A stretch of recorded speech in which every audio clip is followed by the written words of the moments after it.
Hi everyone, this is Lynn with the summermoon.com and A&D Media here today with my next guest for my blog series, Black History Now, a series of exclusive interviews with local black entrepreneurs, the true history makers. No So, problem. welcome Aida. Tell me a little bit about yourself and what you do. Um, well, I am first of all a woman of God who loves the Lord and a mom and also an entrepreneur.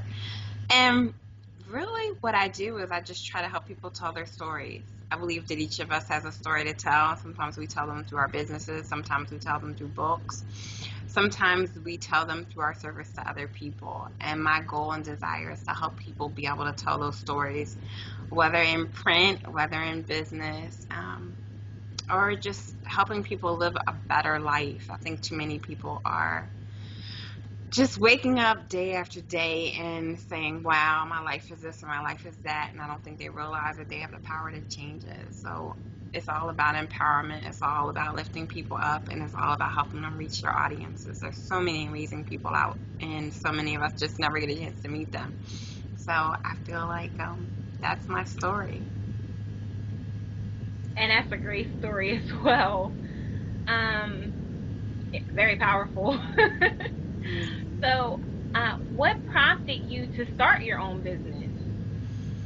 I come from a family of entrepreneurs. My father's side of the family has often started business. As a matter of fact, it was funny because I didn't even know how many businesses actually started in our family until I talked to one of my uncles a couple weeks ago. And for me, it's always been about helping people and being able to have both the freedom and the creativity to help people. And then for me, it also came out of I would talk to people and they tell me about all their great ideas, and I'd always either encourage them and try to get them to move forward with them, or have some ideas that would help them. Like, did you ever try this? What about this? What about this? And not to mention, I'm a technical girl, always have been. So the whole idea of being able to help people mix technology into what they do, because it changes so often, and for some people, it is so incredibly frustrating. So being able to integrate the technological side that I love to be able to solve problems and to be able to help people, to me, was like a win-win. And I think too that a lot of people feel disempowered because of where they are. Maybe they work for a corporation, or they feel like their skills and desires aren't being able to flourish where they are. So it's like there are so many amazing opportunities out there, and so few people take advantage of them. So for me, it was just helping people live differently. Very good. Um, I'm gonna play off of that a little bit. Um, for instance, say there was a young girl that she felt kind of stuck in her life, or young, or let's stick with women. A young girl that she works in corporate or nonprofit, or she just works a job just to get by. Hmm. um, how would she utilize technology to help her get to somewhere better, somewhere stronger for her life? Well, I think people don't often consider one fact is that we have this amazing story we like to tell people, or people like to think, and it's today, I went to bed, I worked at a corporation. Tomorrow, I'm a business owner and I make $1 million. And I think what often gets missed is the small incremental steps in between. So I think for a person like that, it's you need to understand first what you want to do and why you want to do it. Because I think if you don't know what you want to do, it's incredibly difficult to put anything in place. So I think first is finding out the purpose and finding out what you want to do. And then it's finding the things that will allow you to move one step closer to that reality. For some people, that is going on the internet and finding out how to do something. For some people, it's going to a consultant and asking a question like, how do I get from point A to point B? it really depends on that person and what their desire is. Because I think the one thing I found for sure is if you want to do something, there is a piece of technology out there that can help you do it. You just have to be willing to either learn it, research it, or find somebody who already knows the answer to those questions. But there is not a piece of technology out there that won't answer some kind of void or help you with a question that you need an answer to. And it's just all about finding those answers for yourself or knowing where to find those answers. Excellent. Thank you. And how did you handle obstacles and roadblocks when first starting your business? I think if you're a growing business owner, you don't ever stop having obstacles. I think you just have different obstacles. One thing I was always very serious about with this business and with any business is this. You always have a roadblock. It's like a Rubik's Cube. You're always getting a side and then you realize there's something else on the other side. So when it comes to obstacles, I almost expect that there'll be something. And then tenacity and perseverance says even when there's an obstacle, there's always a solution. Sometimes you walk away, you come back. Sometimes you just say, what what are the 7 things that I could potentially do in a situation like this, and then work on them until you get to the 7. I always think about a log. When somebody is sawing a log, they don't just make 2 cuts and it breaks in half. Usually you saw away at that log for a while, and then all of a sudden it reaches a point where you can break it. And that's kind of how you have to work with obstacles in your business too. I couldn't agree more.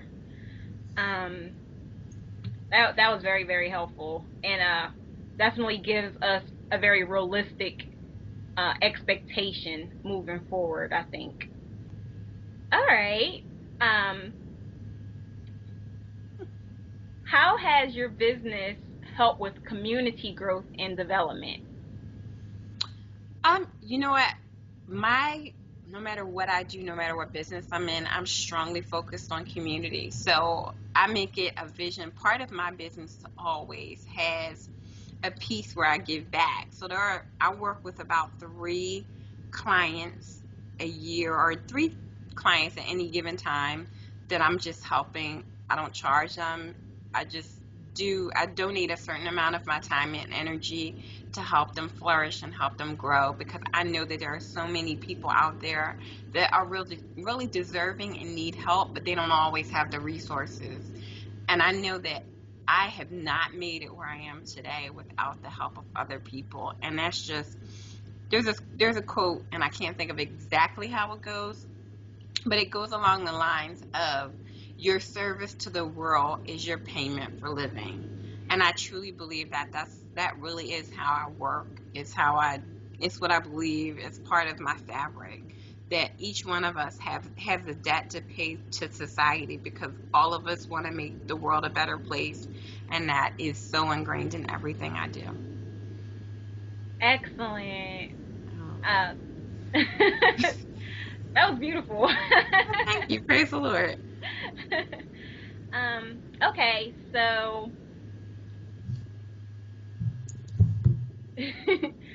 so one of the things that I like to ask all of, my guests, Mm-hmm. entrepreneurs, to share with my audience is to give me a little bit of your definition and measurement of success. So, would you mind sharing how do you define and measure success? I think that's a really great question, because I think that for me, success is it's a multitude. It's a it's a question that's answered with a number of different factors. Like, I don't think you can be successful if you've only helped yourself. I think that everything we do has to be based on community. Like, we had this really interesting conversation this morning about church. I mean, in church, and we were talking about this whole idea of team. And, I used to be a big NBA fan when I was growing up. And we were talking, I said, I'm not really an NBA fan, especially not the team that we were speaking about. And they were like, why? And I said, because it's about the team, that everything is about the team. And if only one person in the team does well, then the team fails because it's based on a team concept. So even with me, it's about how have I made the world a better place? And I think that always is part of my definition of success. I want to say it's 50%. Um, how have I made the world a better place? How have I been able to help people? And then am I able to do the things that I want to do? Like, I love it, to go someplace and write out a $50 billion check to whatever charity that I can bless, because that's just what's in my heart. So for me, it's having the resources to be able to help other people do what they want to do, to birth and develop their dreams, and to give back to people and to know that I've helped people along the way.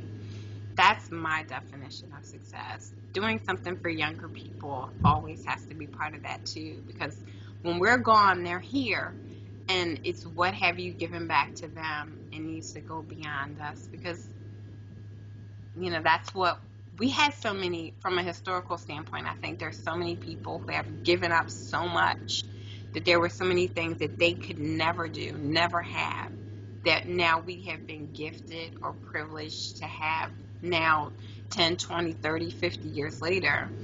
And if all we do is consume, then we've missed it. We don't come from a history of people who were consumers, like the generation who came before us. 90%, I don't want to say 90 because I don't know the exact figure, but when I think about the institutions that exist today, the Red Cross, I can't think of all of them, but I mean, there were so many institutions that grew out of that generation who said, we can't, but we want to make sure the next generation can. So it's building on that next generation and helping us really develop something that will live long after we're gone. So you're talking about building legacy. Building legacies is major to me. I love the people who I work with to have that kind of mindset, and for me, it's definitely a mindset as well. Excellent. Thank you. And I didn't want to take up too much of your time. I know we both have lots of things to do, and especially as a wife and a mother, I know that you really have a full schedule right there, just in those roles that you play. Well, I thank you So for taking your time to interview. I mean, I think this is awesome. It's great to hear from people what they do and why it's important to them. Because sometimes you have your own ideas of where someone came from and what it is that they bring and why. But it's great to have an opportunity to talk and for you to share your gifting and your space with others to help us increase our ability to get our message out. Because ultimately, when we get our message out, we get someone else's message out as well. So thank you for your generosity and your time. thank you, thank you. I mean, to me, this is a privilege and an honor. So I'm very grateful to you and my other guests that you guys took the time to do this so that I could share your message and your story with the readers of asummermoon.com. So thank you again. um, and with that being said, I did, kind of ask you earlier for some advice, but I just kind of want to close out with this. What advice would you like to give other aspiring entrepreneurs? I guess I would give about 5 different pieces of advice. First of all, have a faith base, because I don't like I would not be here without God, and I'm very clear about that. The second thing is, remember, it's not about you, it's about what you're doing, and sometimes that will open up the door when you are shy or you want to, or the days you don't feel like it, or the days you're frustrated or you want to give up, because you really need to remember, your gift is not just for you. There is a group, there's a people who are waiting for your message, however you're going to communicate it. Like, for instance, I spoke to a woman today, and I recommended a book to her from a book owner that I knew. And she's like, oh my gosh, that just hit me exactly where I was. Well, suppose that book never existed. So, I mean, you have to always be thinking about the things that we do. If we don't do them, we don't ever know if they'll exist. So that's the second piece. The third piece is don't be afraid to do it and fail. Fail fast. I fail a lot. I put stuff out there. It may not work. It may work. Part of that process is learning, and part of that process is learning how to get up.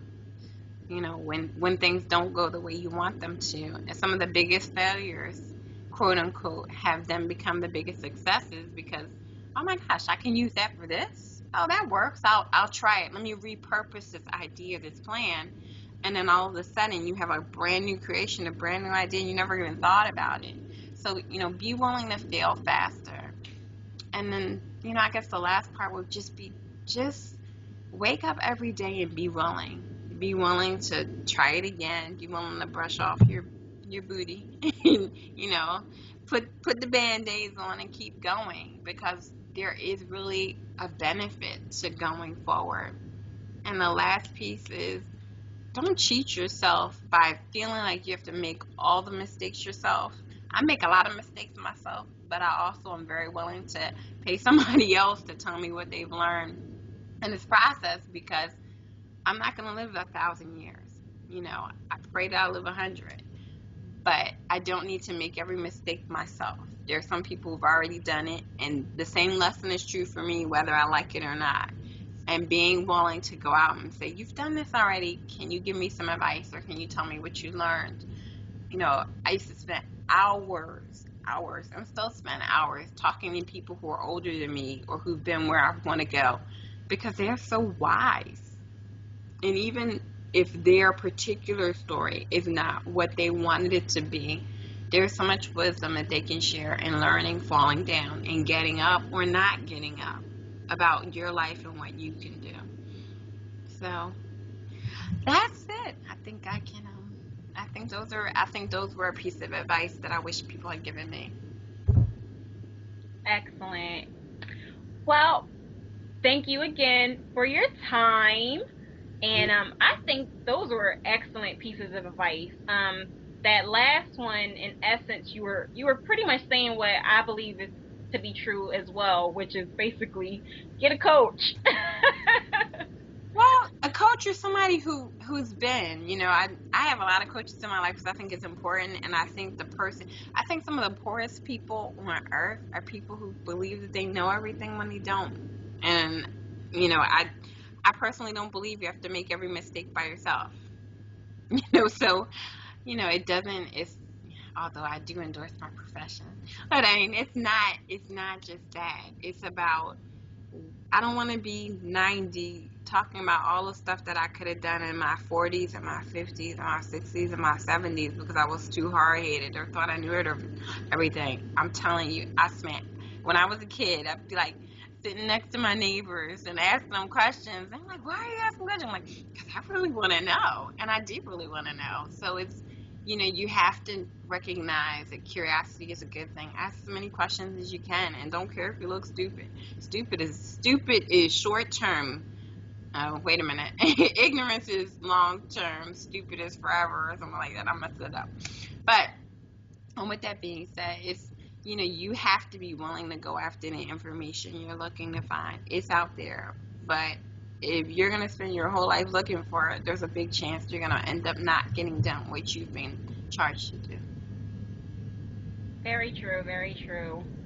All right. Well, thank you so much for being a guest for this series, and I will be in touch with you soon. I'm gonna tell people ahead of time now. Ida and I, um, we work together a lot, and we'll be working together more in the future, and I'm really excited about Woohoo!